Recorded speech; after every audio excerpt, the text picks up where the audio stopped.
नमो अरिहन्ताणं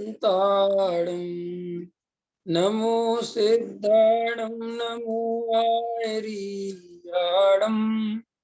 नमो वज्रायाणं नमो लोये सब्बसाहुडम् मंगलम भगवान वीरो मंगलम गौतमो गढ़ी मंगलम कुंद कुंदार्यो जैन धर्मोस्तु मंगलम सर्व मंगल मांगल्यम सर्व कल्याण कारकम प्रधानां सर्व धर्मानां जैनम जयतु शासनम। नमासि वर्धमानाय निर्धूत कलिलात्मने सालोकानां च लोकानां यद विद्या दर्पणाय ते आत्मज्ञान ही ज्ञान है शेष सभी अज्ञान विश्व शांति का मूल है वीतराग विज्ञान वीतराग विज्ञान ही तीन लोक में सार वीतराग विज्ञान का घर घर होए प्रसार। सम्यक दर्शन का विषय, इस पे अपनी चर्चा चल रही है। सम्यक दर्शन माने सुखी होने का उपाय। सम्यक दर्शन माने वस्तु का जैसा स्वरूप है वैसी ही श्रद्धा। ख्याल में है ना? तो ये सब सम्यक दर्शन के बिना ही हम दुखी है, समझ लो। जितना भी दुख है वो सम्यक दर्शन के बिना है।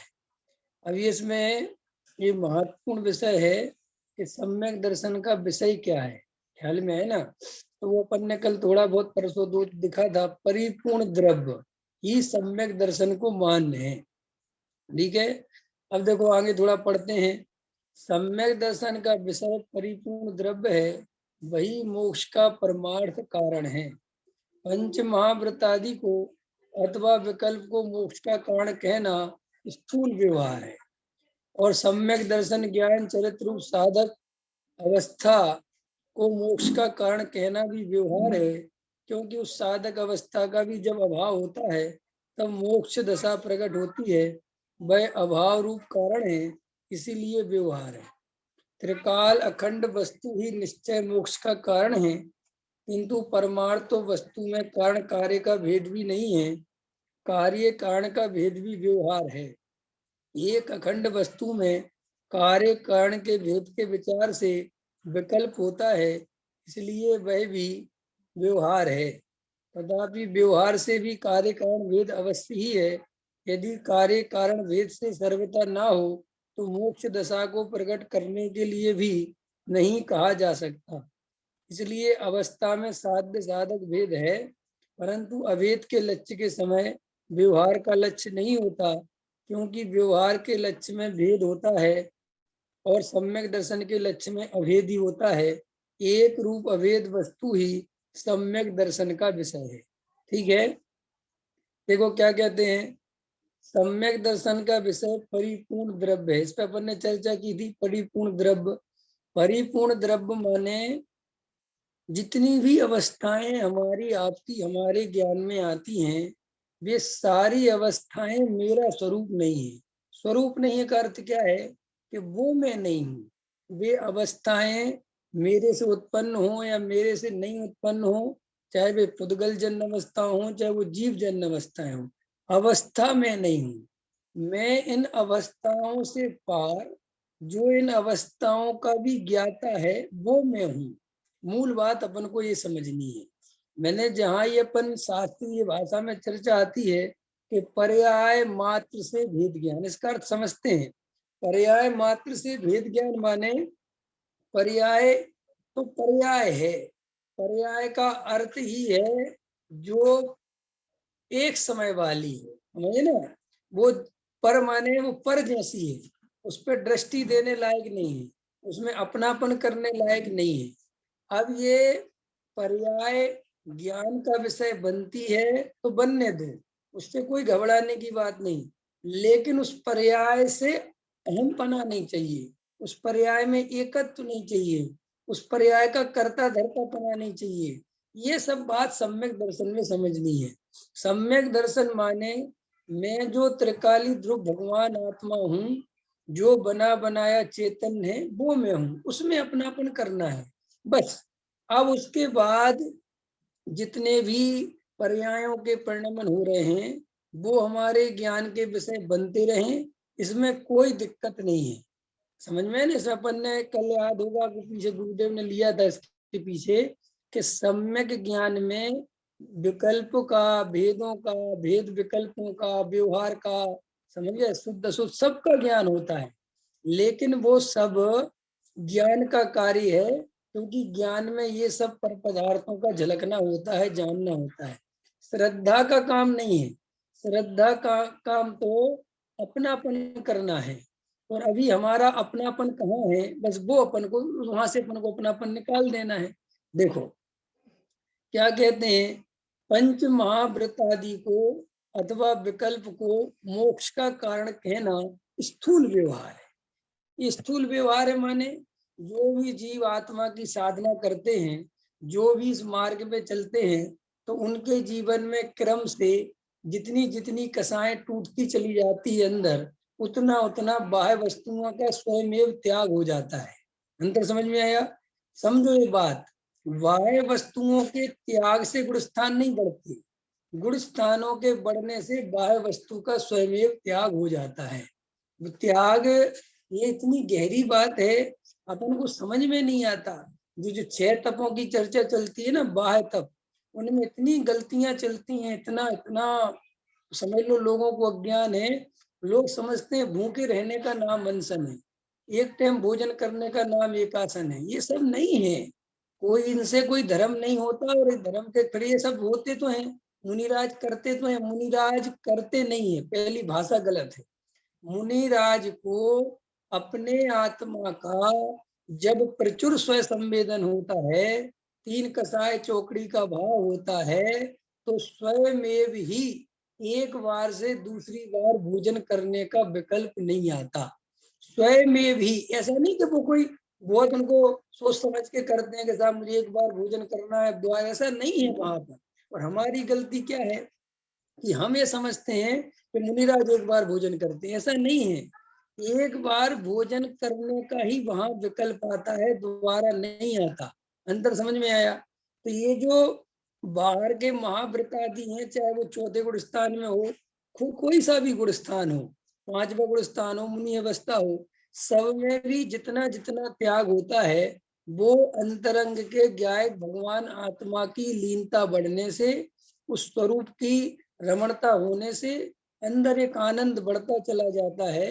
तो बाहर में स्वयं में भी ये कसाय नहीं काम करती। देखो मैं आपको बताता हूँ क्रम कैसा है।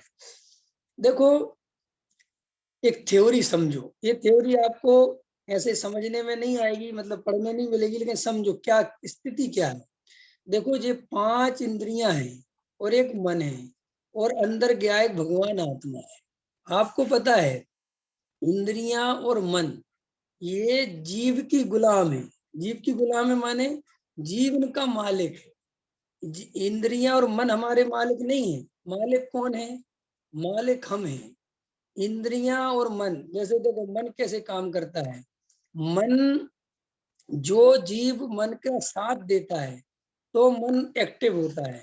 अगर हमारी चेतना वहां पर नहीं लगी है तो मन और इंद्रियां कोई काम नहीं कर सकती। जैसे देखो एक व्यक्ति के घर में आग लगी हुई है, और वो व्यक्ति भाग रहा है, भाग रहा है, भाग रहा है, उन्हीं रास्तों से भाग रहा है।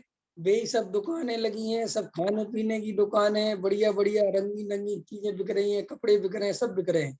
लेकिन उन्हीं रास्तों पे उसके ज्ञान में वे सब झलक रहे हैं, दिख रहे हैं, लेकिन कहीं पर भी उसका रस नहीं बन रहा।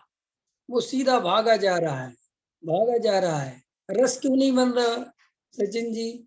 उसको आज मजा क्यों नहीं आ रहा कुछ भी देखने में? आज मजा इसलिए नहीं आ रहा कि उसकी जो चेतना है वो सारी की सारी कहाँ लगी हुई है कि मेरे मकान में आग लग गई है। तो वे इंद्रियों के ज्ञान, इंद्रियों के माध्यम से सब दिख तो रहा है, मन में सब दुनिया भर की चीजें समझ में आ रही हैं, लेकिन कहीं पर भी वो अटक नहीं रहा है। कोई चीज, ना इंद्रियों के कोई खाने पीने के विकल्प आ रहे हैं, ना कपड़े खरीदने के विकल्प आ रहे हैं, कोई विकल्प नहीं आ रहे, है ना। आप ये अनुभव कर सकते हैं कि नहीं कर सकते? तो क्यों नहीं कर रहे हैं? क्योंकि चेतना मन का और इंद्रियों का साथ नहीं दे रही। ठीक है। अब वही व्यक्ति घर पे पहुंचा और उसने देखा कि मेरे घर पे तो आग लगी नहीं, आग तो जो है पड़ोसी के घर में लगी। तो ऐसा जैसे ही देखा, तुरंत उसे बाजार की याद आने लगी। अरे मैं बाजार में वो अपना सामान छोड़ आया, वो चीज कर लेता, वहीं से आ गया, ये सब वापस आ गया ना। तो ऐसा क्यों हुआ कि जैसे ही चेतना मन के साथ जुड़ी, इंद्रियों के साथ जुड़ी, सारे काम चालू हो गए। ऐसे ही आचार्य भगवंत कहते हैं कि तुम्हें इंद्रियों से डरने की जरूरत नहीं है, तुम्हें मन से डरने की जरूरत नहीं है। अगर तुम इन सब के बीच में ये ध्यान रख सको कि मैं ना इंद्रिया हूं, ना मैं मन हूं, ना मैं शरीर हूं, और ना मेरा ये स्वरूप है, मैं तो इनके पीछे जो जानने देखने वाला क्या है, भगवान आत्मा है, वो मैं हूं। बस ये समझ लो, सम्यक दर्शन ये है। बस इस श्रद्धा का कायम रहना, ऐसी श्रद्धा हो जाना, ये सम्यक दर्शन है। ख्याल में आया? माने मन मेरा उपयोग नहीं कर सकता, मैं मन का उपयोग करूंगा। नहीं समझ में आया? देखो दिनेश जी, हमें क्रोध आया, क्रोध आया ना, क्रोध, क्रोध आया, ठीक है। तो क्रोध रूप हो गया मैं कि क्रोध को जाना मैंने। समझ रहे हो मेरी बात? मैं क्रोध रूप नहीं हुआ, मैंने क्रोध को जाना। और अज्ञान क्या है कि मैं ही क्रोधी। अंतर समझ में है ना? ये मिथ्या दर्शन क्या है कि वो क्रोध की पर्याय में, उस क्रोध के भाव में मैं क्रोधी हो गया, और वो अपने चैतन्य को भूल गया और अपने को क्रोधी अनुभव करने लगे। इसका नाम है मिथ्या दर्शन। अब सम्यक दर्शन किसका नाम है कि क्रोध आया, वैसे ही क्रोध आया, जैसा क्रोध आता है वैसे ही गुस्सा, वैसे ही तकलीफ, वैसे ही लाल पीला हो रहा है, सब हो रहा है। लेकिन अंदर श्रद्धा में भेद पड़ा हुआ है कि क्रोध आया, ज्ञान में जानने में आया, लेकिन मैं तो ज्ञान स्वरूप ही हूँ, मैं क्रोध नहीं हो गया। और इसका प्रमाण क्या है कि क्रोध आके चला जाता है। अंतर समझ में आया? क्रोध आके चला जाता है कि नहीं चला जाता? तो आचार्य कहते हैं कि भाई बस यही काम करना है सम्यक दर्शन में। ये भाषा ऐसी चलती है कि तुम्हें अपनापन अपने परिपूर्ण ज्ञायक भगवान आत्मा में करना है। फिर जो भी तुम्हारी स्थितियां बन रही हैं, शरीर की, कर्मों के उदय की, सब विशेषताएं जो चल रही हैं, भूख लगी तो भूख जिसे लगी वो मैं नहीं, भूख का ज्ञान मुझे हुआ है। क्या हुआ मुझे? मुझे तो सिर्फ भूख का ज्ञान हुआ है। और हम क्या मान लेते हैं कि मुझे भूख लगी। अंतर समझ में आया? जबकि मुझे भूख नहीं लगी, मुझे भूख का ज्ञान हुआ है। भाई ये भेद हमें पकड़ना, इतना काम हमें करना, इतना सावधान रहना है। आपको ये बात सुनने में बहुत सही लगेगी, ठीक है कल से ही काम करेंगे। आप कल से नहीं, अभी से ये काम करो। एक एक जड़ की क्रिया, शरीर की क्रिया जो हो रही है, सिर्फ हमें उसमें यही तो ध्यान रखना है कि ये जड़ की क्रिया का कर्ता धर्ता मैं नहीं हूं, मैं तो ज्ञाता हूँ। ज्ञाता हूँ माने ये सब चीजें मेरे ज्ञान का विषय बनती हैं, ये सब मेरे जानने में आती हैं। और जानने में क्या गलती हो जाती है? जानने में गलती क्या हो जाती है पंकज जी, बोलो जल्दी। तुम्हारे ज्ञान का विषय बनी, फिर गलती क्या हो गई? हम मिथ्या दृष्टि क्यों है सुनील जी? हम मिथ्या दृष्टि फिर क्यों है? हमारे ज्ञान का विषय बनी, फिर मिथ्या के साथ ज्ञान का विषय बनी, और तुमने उसे अपना मान लिया। बस ये कितनी गलती हो गई? बस तुम भूल गए कि मैं आत्मा हूँ। तुम वो पर्याय जो ज्ञान का विषय बनी, बस उसमें एकत्व कर बैठे और ऐसा मानने लगे कि ये मैं हो गया, मैं हूँ। भूख किसे लगी? मुझे लगी, मुझे लगी। ये घर गृहस्थी कौन चला रहा है? मैं चला रहा हूँ। शरीर में तकलीफ हुई तो किसे हुई? मुझे हुई। शरीर में कोई कुछ भी परिणाम हो रहा तो किसका हो रहा? मेरा हो रहा। बस इसका नाम मिथ्या दर्शन है। अब देखो सम्यक दर्शन में क्या करना। सम्यक दर्शन में ना तो विकल्पों में कुछ होता है, सम्यक दर्शन में न क्रिया में कुछ होता है। देखना गजब की बात, सम्यक दर्शन में सिर्फ और सिर्फ इतना काम होता है कि ये जो मिथ्या मान्यता है कि वो शरीर, संयोग, द्रव्य कर्म, भाव कर्म, नो कर्म में एकत्व, ममत्व, कर्तृत्व, भोक्तृत्व, इनकी भाषा कैसी है कि ये शरीर में हूँ, इस शरीर का कर्ता धर्ता मैं हूँ, इस शरीर के माध्यम से मैं भोग भोगता हूँ। अच्छा बताओ, अपन भोजन को भोगते हैं कि जानते हैं? जल्दी बताओ। हमने रसना इंद्री पर रसगुल्ला खाया, रसगुल्ला खाने में मजा आया कि नहीं आया? बोलो, क्या सा मजा आया? वो कहते बस यही गलती कर गए तुम, तुम्हें मजा मजा नहीं आया, तुम तो जान नहीं देखने वाले थे। तुमने फिर मजा तो आया कि तुम्हें मजा आया कि मजे का ज्ञान हुआ। अंतर समझ में आया? तो किसी भी कीमत पर यहाँ से नहीं डिगना है, यहाँ से नहीं हिलना है, चाहे कुछ भी होता रहे।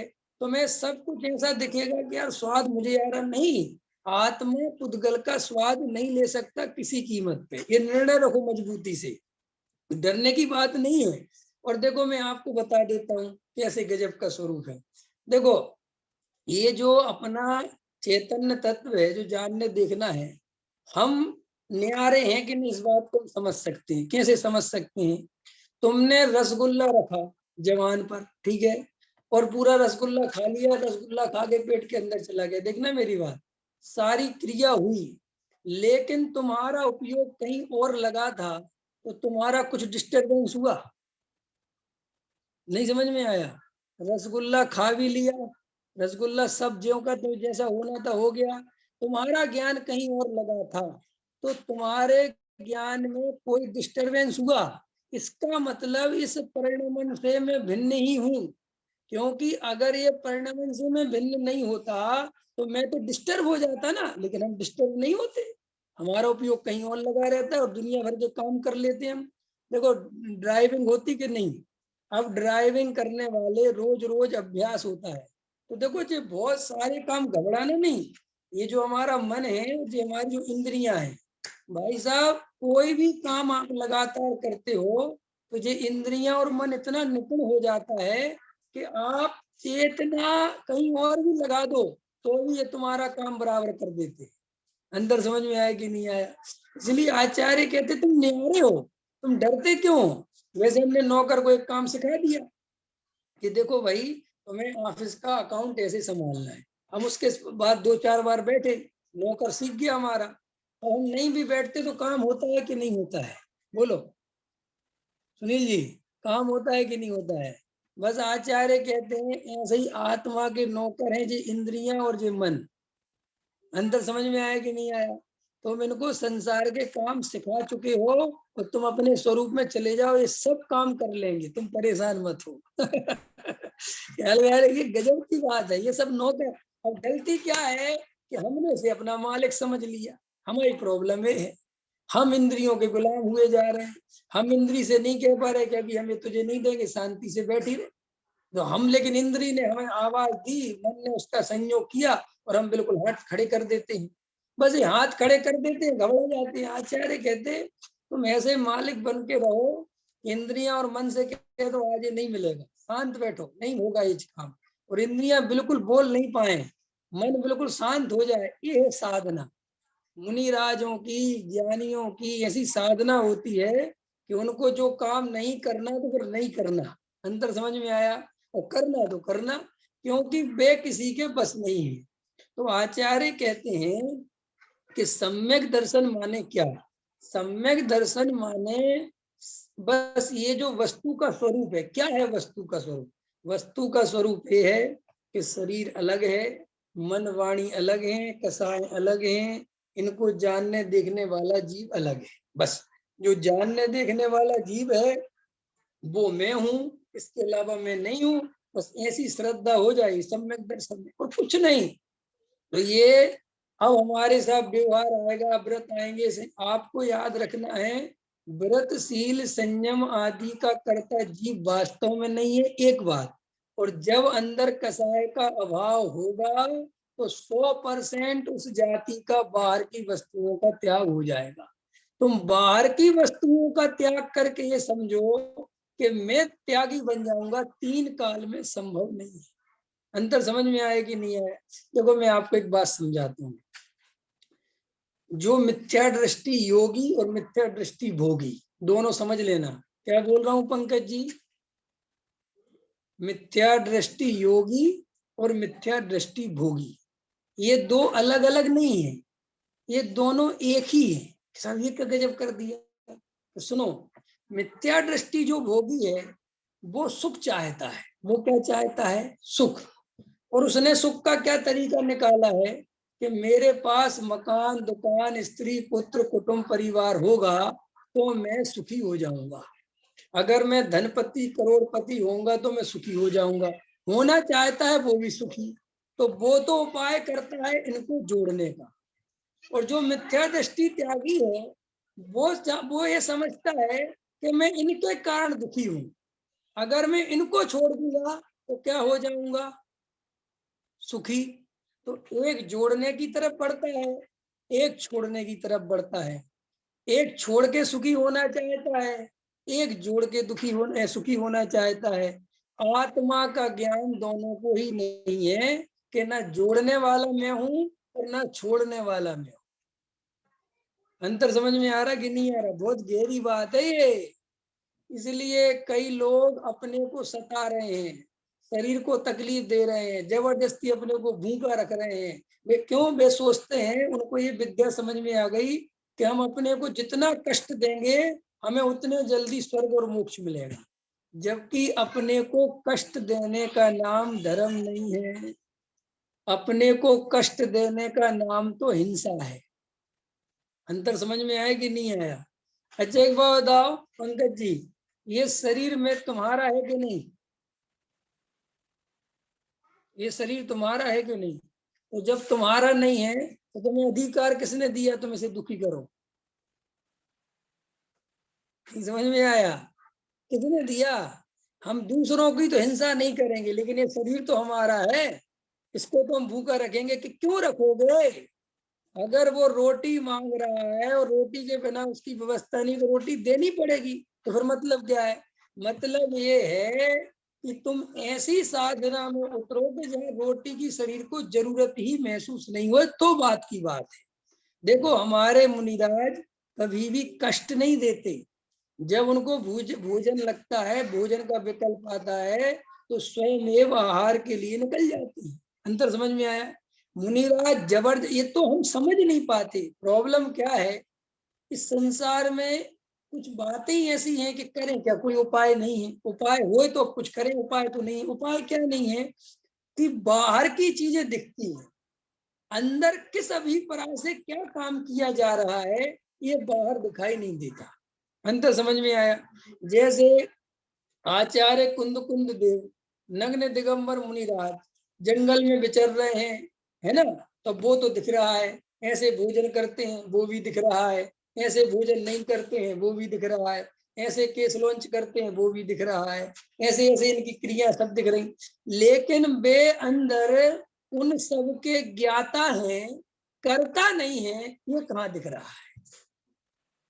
अंतर समझ में आ रहा है कि नहीं आ रहा? तो हम कुंद कुंद की नकल तो कर सकते हैं, कहाँ की? अंदर की के बाहर की? सुनो मेरी बात, अंदर की नकल की नहीं जा सकती और बाहर की नकल की कोई वैल्यू नहीं है। पकड़ में आ रही कि नहीं आ रही? क्या कहा मैंने?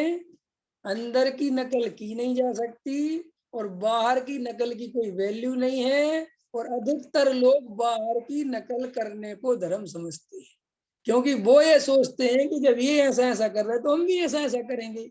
और वो वैसा कर करके अपने को 108 सागर मानने लगते हैं। जबकि भाई अंदर में जो आचार्य कुंद कुंद देव या कोई भी ज्ञानी साधु संत कर रहे हैं, वो तो जब तक स्वयं ज्ञानी नहीं हो जाएगा वो बात पता चल ही नहीं सकती। अंतर समझ में आया?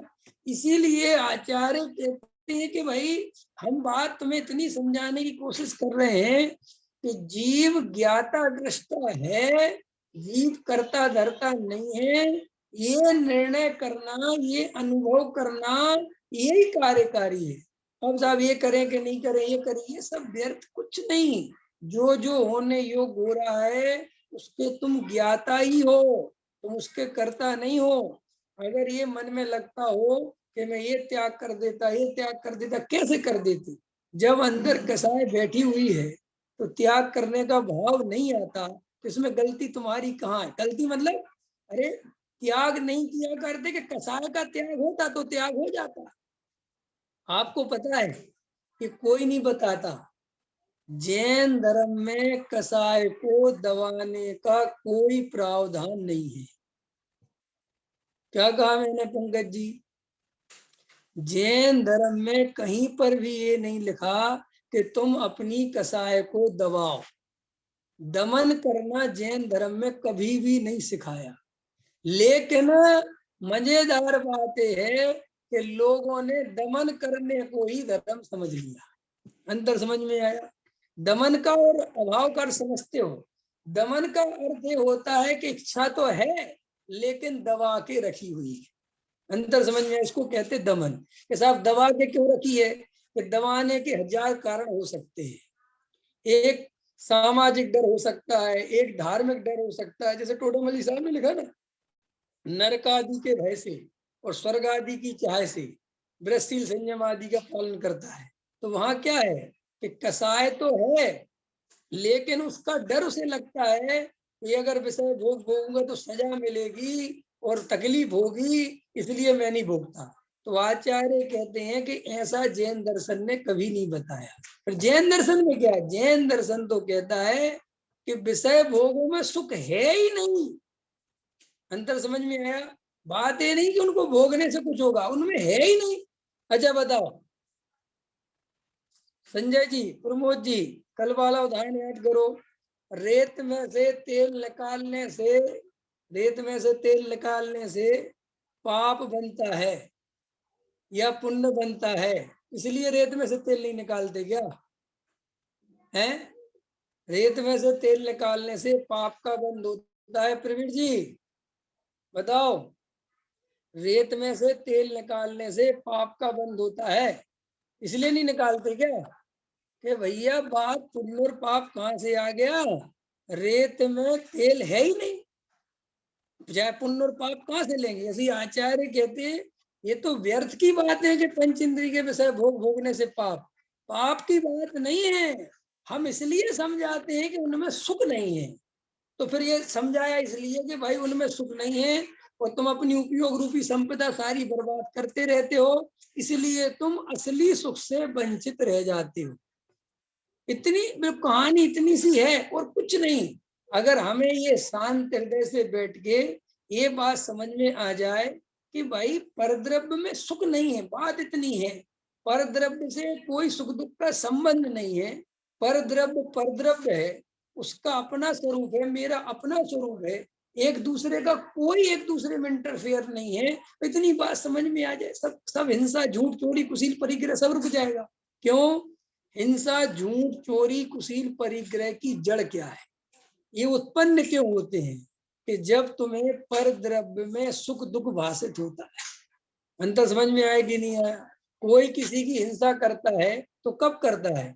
जब उसे दुख रूप दिखाई देता है, अपने दुश्मन को मार दो। अंतर समझ में आया?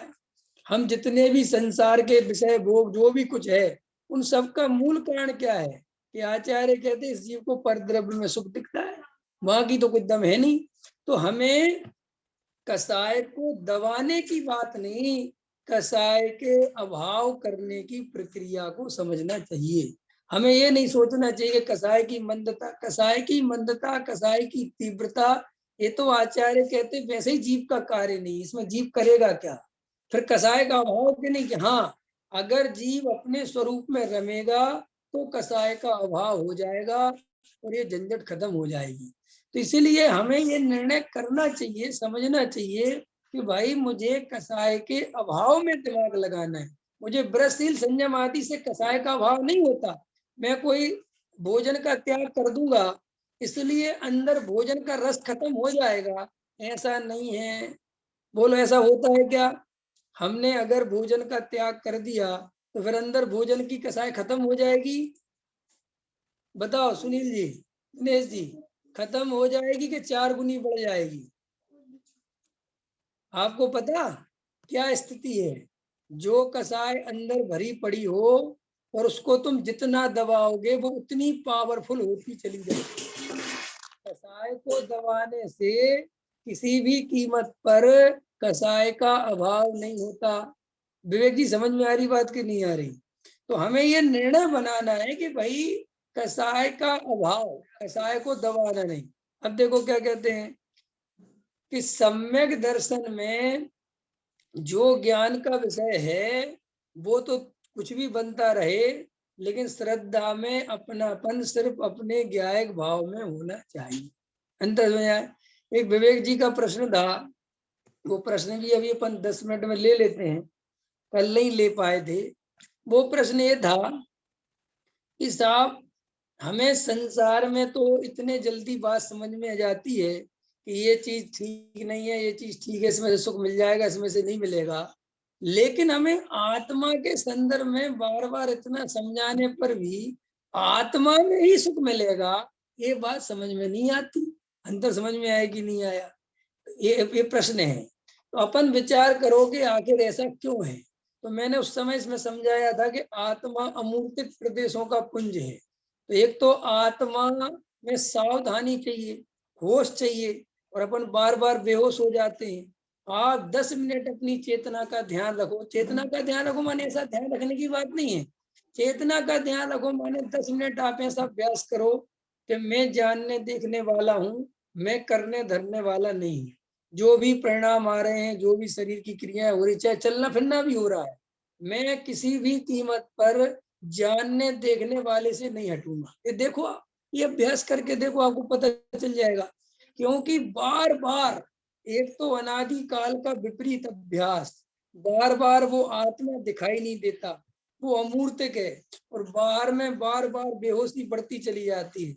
बार बार जो इंद्रियां और मन और इनके माध्यम से उपयोग बाहर बाहर जाने को लालायत रहता है, और बार बार भूल जाते हैं कि मैं ज्ञाता हूं, मैं करता नहीं हूं। तो बस अब ये बात धीरे धीरे जब आप और हम अभ्यास करें, बार इसलिए तो कहते हैं आचार्य कि तुम ये समझ रहे हो कि सब 2 और 2 4 जैसी बात तो समझ के बैठ गए। बात ये नहीं है।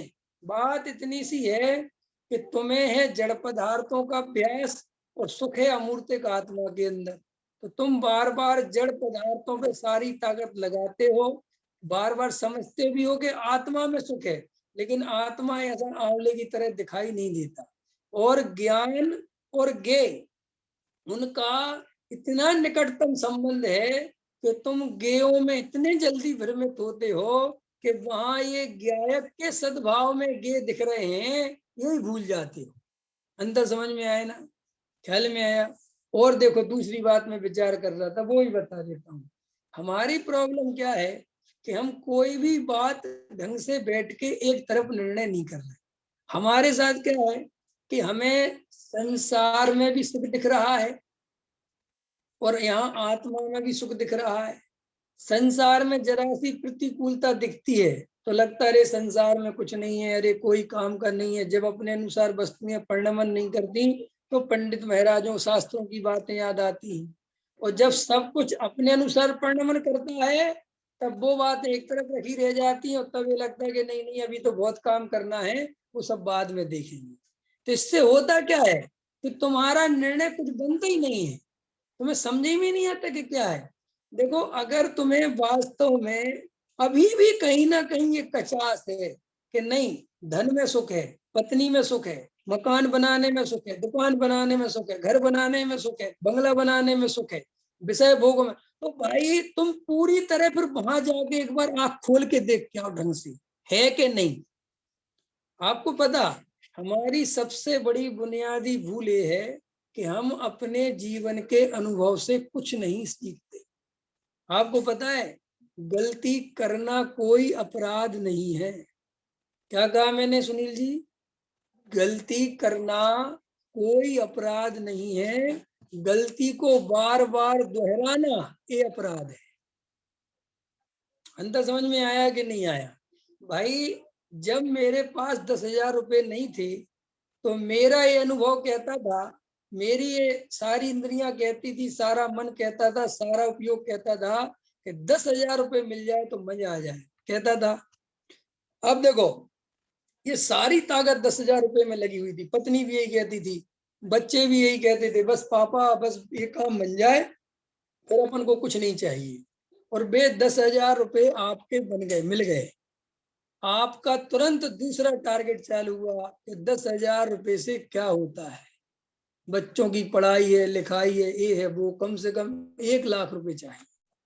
अब आपने तब अनुभव से कुछ नहीं सीखा कि भाई अभी तक 2 साल पहले 10,000 रुपये इतना सुख दिखाई दे रहा था, अब 10,000 के बाद 1,00,000 रुपए में सुख दिखाई देने लग गया।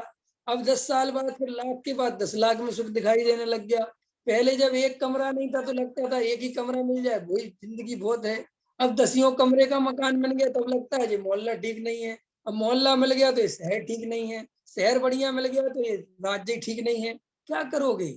इसका अर्थ है कि तुम अनुभव से कुछ नहीं सीख रहे, बिल्कुल अनुभव लेस। तुम्हें मृग तृष्णा घेरती जा रही है रोज रात और दिन। ये बुनियादी भूल है। अगर हम शांति से होश पूर्वक ये विचार करें कि ये सुखी होने का क्या उपाय है। देखना, मैं अभी आपको और एक बात बताता हूँ। पंकज जी, आप थोड़ा सा अपने भूतकाल के बारे में सोचो कि मेरी क्या क्या स्थिति थी जब मैं जहाँ रहता था, पढ़ाई लिखाई करता था, वहां मेरी कल्पना क्या चलती थी। और उस कल्पना के अकॉर्डिंग जो कभी नहीं सोचा था, उससे 1000 गुना बढ़िया काम हुआ। और तब ये कल्पना करता था कि इतना काम बन जाए तो बहुत सुखी हो जाऊंगा, जबकि उस कल्पना से भी 1000 गुना बढ़िया काम हो गया, तब भी बिल्कुल कोई सुख नहीं हुआ और आकुलता ज्यों की त्यों है, कोई कुछ नहीं। सब चीजें पड़ी हुई हैं। आपको 1000 दफे अनुभव होता होगा कि जिस चीज में बड़ा आनंद मान रहे थे, बड़ा कल्पना कर रहे थे, जब लोग अपने मकान का मुहूर्त कराते हैं ना, नया नया प्रवेश करते हैं, तो उस मकान की हर चीज आनंददायी दिखती है। क्या गजब का फर्नीचर है, क्या गजब की पेंटिंग करवाई अपन ने, क्या गजब का सोफा डलवाया, क्या गजब का किचन बनवाया, बाथरूम भी इतना बड़ा तो था ही नहीं, वहां तो छोटा सा था। ऐसा हर चीज बढ़िया बढ़िया दिखती है। और वो बढ़िया कितने दिन चलता है रे भैया?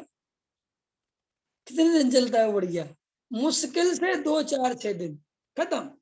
जैसे जैसे वो ज्ञान का ढंग से ज्ञाय बन गया, ढंग से उसको देख लिया, खत्म हो गया। फिर मन कहता अब तो इसको देख लिया, अब कुछ और सोचो। फिर अपन कुछ और अपन सोच यही भूल जाते हैं कि ये मन हमसे कितनी गुलामी कर रहा है। मन पता क्या है?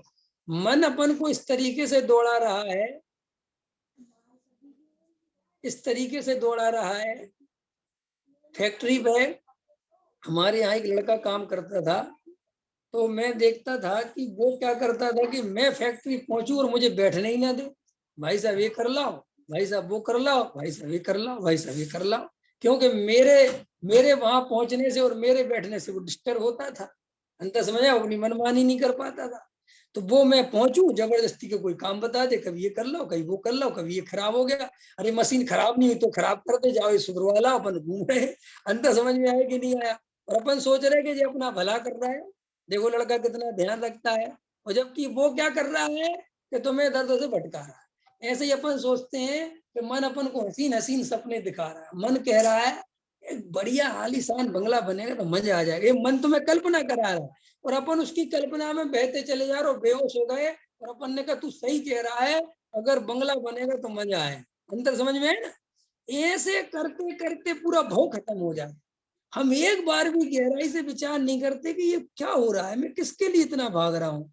आज मैं अभी बैठे बैठे विचार कर रहा था, अब भी 10 15 20 मिनट पहले विचार कर रहा था कि अभी हमारा बुढ़ापा नहीं आया, अच्छे खासे जवान है, सब बातें हैं, वो घर में बैठे हुए हैं और जरा सा अपन को काम धंधा नहीं है, कहीं आना जाना नहीं है, तो समय निकलना भारी लग रहा है कि क्या करें। बैठे बैठे कुछ समझ में नहीं आ रहा, पढ़ाई में भी उतना ही मन लगता है, स्वाद है ठीक है जितना लग गया। तो मैं सोच रहा था जब इतना सब कुछ अच्छा है, अभी इंद्रियां काम कर रही, शरीर मजबूत है, सब बातें सब ठीक है, कोई दिक्कत नहीं है, तब अभी से इतने दुख की अनुभूति हो रही है, तो बुढ़ापे में धर्म करूंगा जब जवानी में नहीं कर पा रहा हूँ, जब इतनी बढ़िया सब कुछ स्थितियां हैं तब नहीं कर पा रहा हूँ, तो बुढ़ापे में कर लूंगा, ये किस मूर्ख की कल्पना है। ये सिर्फ मन की कल्पना है। ये किसकी कल्पना है? मन। मन आपको हमेशा अच्छे कामों के लिए बुढ़ापे में डाल देता है। प्रवृत्ति समझ में आए ना? है तीर्थ क्षेत्र में चल के आत्मा आराधना करेंगे तो मन कहेगा अभी नहीं, करना करना जरूर करना, मोक्ष का साधन तो वो ही है, लेकिन अभी नहीं। तब जब ये सारे काम निपटा दो तब। और मन जानता है कि बेटा तुम निपटाओ तो, जब तक ये तुम्हारे काम निपटेंगे तब तक तुम तुम्हें ही निपटा देंगे। अंतर समझ में आया कि नहीं आया? और हम भूल जाते हैं, हम समझ ही नहीं पाते कि बदमाशियां चल रही हैं। भाई आचार्य भगवंतों ने हमें जो ये वेद ज्ञान की कला सिखाई वो इसलिए तो समझाई कि तू मन की मत सुन, ये कुछ नहीं है, ये तू बार बार कल्पना लोक में चला जाता है। यथार्थ धरातल पे रह के देख कि मुझे वर्तमान में कहाँ कहाँ से चल के क्या क्या मिला और क्या क्या कल्पनाएं करी। यहाँ सब कुछ मिलने के बाद भी सुख नहीं मिल रहा, फिर ये मन कह रहा है कि आगे दौड़ फिर सुख मिलेगा। और वो भटक भटक के जैसे हिरण पानी की तलाश में मर जाता है मृग मारीचिका, ऐसे ही कहीं मेरा ये जीवन न चला जाए और उस ज्ञायक भगवान आत्मा की श्रद्धा से वंचित रह जाऊं, उस ज्ञायक भगवान आत्मा के अनुभव से वंचित रह जाऊं, कहीं ऐसा ना हो जाए। इसलिए सावधान, जागो। और देखो जागने का मतलब क्या है? बाहर में किसी भी परिवर्तन का नाम धर्म नहीं है। किसी क्रिया को करने से धर्म हो जाएगा ये भ्रम नहीं पालना। भाई अंदर जो ज्ञायक भगवान आत्मा विराजमान है, जो साक्षी भाव विराजमान है, जो इन सबका ज्ञाता है, जो मन में चलने वाले विकल्पों को भी जानता है, इंद्रियों से आने वाली सूचनाओं को भी जो जानता है, जो सबका ज्ञाता है, वो मैं हूँ, वो मेरी सत्ता है, वो मेरा अपना ज्ञायक भाव है।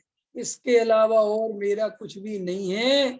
ये निर्णय जो जीव करता है उसको सम्यक दर्शन की प्राप्ति होती है। प्रमोद जी समझ में आया कि नहीं आया? प्रमोद जी समझ में आया कि नहीं आया? पंकज जी आवाज आ रही कि नहीं? संजय भैया समझ में आ रहा कि नहीं आ रहा? हाँ, अंतर ख्याल में आया। कुछ नहीं करना, ये बुनियादी भूल पहले मिटाना बंद करो कि मैं ये करके सुखी हो जाऊंगा, ठीक है ना? और मैंने अभी क्या कहा था कि आपको ये धोबी के कुत्ते वाली हालत मत बनाओ, ना घर के ना घाट के। प्रतिकूलता में आत्मा में सुख दिखने लगे, अनुकूलता हुई तो संसार में सुख दिखने लगे। ये सब बेकार की बातें हैं। संसार में अगर अभी भी कहीं रस बाकी है तो जल्दी उसको निपटा के खत्म करो, लेकिन होश पूर्वक। अंतर समझ में आया? ये नहीं कि वो रस भोग भी नहीं रहे पूरी तरह से और रोज रोज रोज रोज रोज बार बार वादा अधूरा करते हो और फिर वो मन में बना रहता है कि ऐसा कर लेते तो शायद सुखी हो जाते। भैया कर लो, कल पे मत टालो, क्योंकि समय बहुत कम है और तुम्हारी ये कल्पना तुम समझ नहीं रहे हो। ऐसे ही तुम्हें आत्मा के संदर्भ में अगर जस्ती है कि नहीं यार आत्मा में सुख है तो आज रात आत्मा में कूद ही जाओ, निहाल भाई जैसा ध्यान लगाई दो, जो होगा सो देखी जाए। अंदर समझ में आए? माने एक निर्णय मजबूत करो कि भाई अगर अभी मुझे विषय भोगों में दिख रहा है तो मैं ढंग से भोग ही लूं, फिर ऐसे मत करो इनमें पाप है, ऐसे क्या करूं। अरे भाई इससे कुछ नहीं होता, ऐसा कहने से बच नहीं सकते निगोद जाने से। आपको पता है आप पापों से बच बच के निगोद से नहीं बच सकते। आत्मा की शरण में आए बिना सुखी होने का उपाय कुछ भी नहीं है।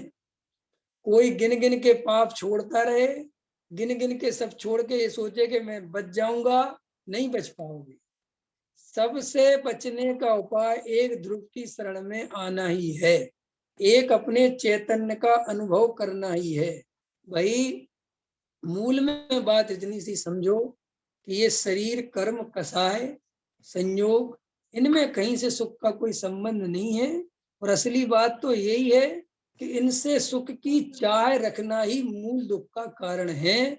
इनमें सुख मिलेगा ये कल्पना ही महा दुख का कारण है, क्योंकि वहां सुख है नहीं और सुख की तलाश जारी है। सुख मिलेगा नहीं तो गारंटी से महा दुख उत्पन्न होगा।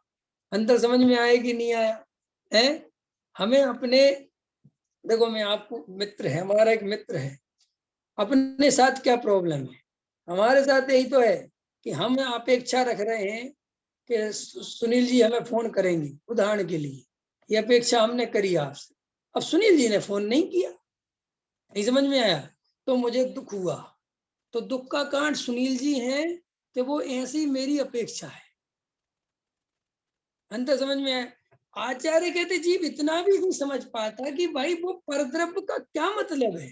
तुमने स्वयं ही कल्पना करी, अब स्वयं वैसा परिणाम नहीं हुआ तो दुखी हुए। और अगर तुम्हें ये बात समझ में आ जाए कि कोई परिणाम मेरे अनुसार नहीं होगा, सब परिणाम स्वतंत्र हैं, तो ये अपेक्षा मिट जाएगी, तो दुख अपने आप मिट जाएगा कि नहीं मिट जाएगा। संजय भैया समझ में आ रही है बात मोटी मोटी।